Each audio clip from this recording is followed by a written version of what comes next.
മലയാള സിനിമയിലെ ശ്രദ്ധേയ നടിയും നർത്തകിയുമായ വിന്ദുജ മേനോൻ തന്റെ കലാജീവിതത്തിലെ ചില പ്രധാന സംഭവങ്ങൾ മാധ്യമങ്ങളുമായി പങ്കുവച്ചു.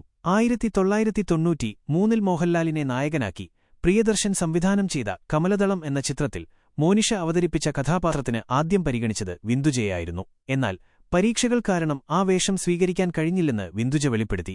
പിന്നീട് പവിത്രമെന്ന സിനിമയുടെ ചിത്രീകരണത്തിനിടെ മോഹൻലാൽ ഈ വിഷയത്തെക്കുറിച്ച് ചോദിച്ചപ്പോൾ അന്നത്തെ സങ്കടം ഓർമ്മവന്നുവെന്ന് വിന്ദുജ പറഞ്ഞു.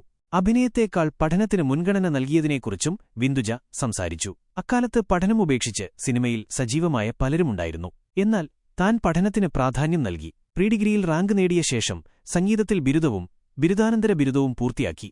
ഇപ്പോൾ മോഹിനിയാട്ടത്തിൽ സീനിയർ ഫെലോഷിപ്പ് ചെയ്യുകയാണെന്നും വിന്ദുജ പറഞ്ഞു. ബാലതാരമായി സിനിമയിലെത്തിയ വിന്ദുജ പവിത്രം ഉൾപ്പെടെ നിരവധി ശ്രദ്ധേയമായ കഥാപാത്രങ്ങൾ അവതരിപ്പിച്ചു.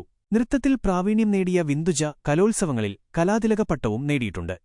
1994-ൽ പുറത്തിറങ്ങിയ പവിത്രം എന്ന ചിത്രത്തിൽ മോഹൻലാലിന്റെ സഹോദരിയുടെ വേഷം അവതരിപ്പിച്ചതോടെയാണ് അവർ കൂടുതൽ ശ്രദ്ധിക്കപ്പെടുന്നത്. അമ്മയിൽ നിന്ന് ക്ലാസിക്കൽ നൃത്തം അഭ്യസിച്ച വിന്ദുജ ഒരു നൃത്ത അധ്യാപിക കൂടിയാണ്. 1985-ൽ പുറത്തിറങ്ങിയ ഒന്നാനം കുന്നിൽ ഒരടിക്കുന്നിൽ എന്ന ചിത്രത്തിലാണ് വിന്ദുജ ആദ്യമായി അഭിനയിക്കുന്നത്.